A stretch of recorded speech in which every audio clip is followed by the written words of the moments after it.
What's the real difference between a good decision and a bad one? Or between just being smart and being truly wise? Well, it often boils down to this one totally underrated skill: understanding context.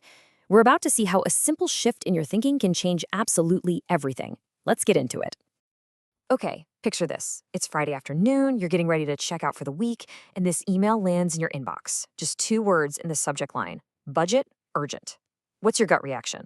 I mean, right away, your heart sinks a little, doesn't it? Your mind just starts racing. And boom, just like that, this is the story your brain starts telling you.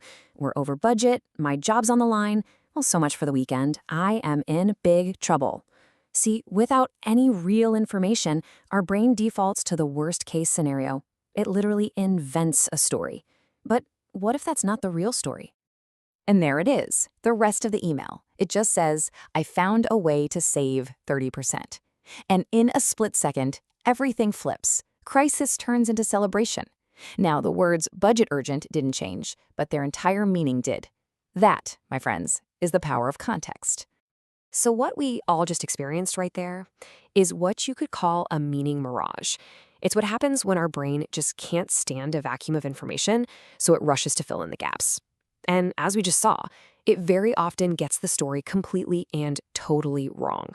So let's just get a clear definition on the table. Context is simply the background information that gives meaning to something. But this next part is the key. Without context, we don't interpret things, we invent things. We just create a narrative from scratch, usually based on our own fears and biases. So why? Why do our brains do this to us? Why do we leap to conclusions so fast? Well, it turns out it's not a personal flaw. It's not just you. It's actually a feature of how our minds are wired. It's a cognitive trap that was identified by a Nobel Prize winner, no less. The brilliant psychologist Daniel Kahneman calls this bias WYCIT. It's an acronym for what you see is all there is. It means our brain takes the tiny bit of information it has, like a scary-sounding email subject, and it confidently, mistakenly assumes that's the whole picture. It doesn't even pause to consider what might be missing. Here's a perfect real-world example. You see an employee and they turn down a big promotion. Your brain, with only that one piece of data, instantly jumps to a conclusion. It creates a story. Oh, they must lack ambition. They're not a real team player. It's a quick, easy, and completely context-free judgment. But now, let's add the actual context. What you didn't see is that this person is the primary caregiver for a child with special needs. They've worked incredibly hard to create a delicate, essential work-life balance. They're not turning down the job because they lack motivation. They're optimizing for a totally different and arguably more important set of life values. See how that changes everything? Your judgment just melts away and turns into understanding, maybe even admiration. Okay, so we know our brains do this. We know it's because of this why-sayati trap. So the big question is, how do we fight back? How do we break the cycle? Well, it turns out it all comes down to one simple, ridiculously powerful question. This is it. This is the phrase that unlocks a more intelligent way of thinking. What context am I missing? Seriously, just asking this question flips a switch in your brain. It moves you from that automatic reactive mode into a curious, thoughtful, and proactive one. Let me say it again because it's that important. What context am I missing? This is a total game changer. Now, knowing the question is one thing. Actually remembering to use it in building the habit is something else entirely. So let's get super practical. I've got 2 simple exercises you can start using today to rewire your brain to automatically go looking for context. The first one is called the pause and ask. It's super simple.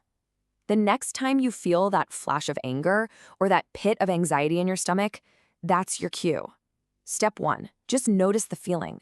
Step 2, and this is the most critical part, just pause. Take 1 deep breath. That little space is everything.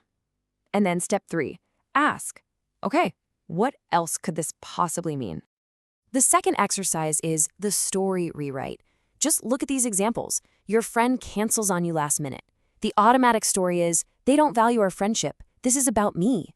But a rewritten story sounds like, maybe they're just overwhelmed or dealing with something. The situation didn't change, but the story did. This proves that our emotions aren't caused by events, but by the stories we tell ourselves about those events. So what's the big payoff for all this work? I mean, why does this matter so much? Because this isn't just some clever little communication hack. Mastering context fundamentally shifts you from a reactive life, where you're basically a puppet of your own assumptions, to an intentional one, where you operate from a place of clarity and choice. And the benefits are, well, they're huge. You stop taking everything so personally because you realize most things aren't actually about you. You make way better decisions because you're working with more of the puzzle pieces. You build deeper, more meaningful relationships.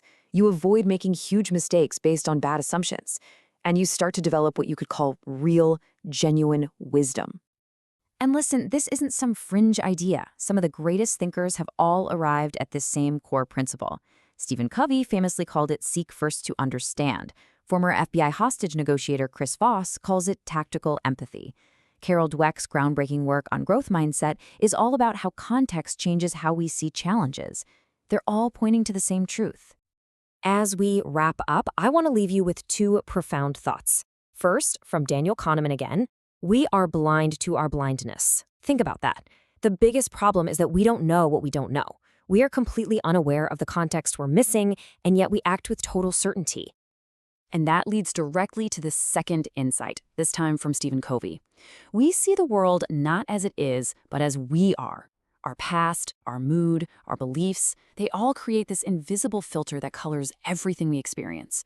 We're not seeing reality directly, we're seeing our own unique interpretation of it. So, I'll leave you with a final question to take with you. Think about one situation in your life right now that's causing you stress or frustration. What's the story you're telling yourself about it? And the million-dollar question, what context might you be missing?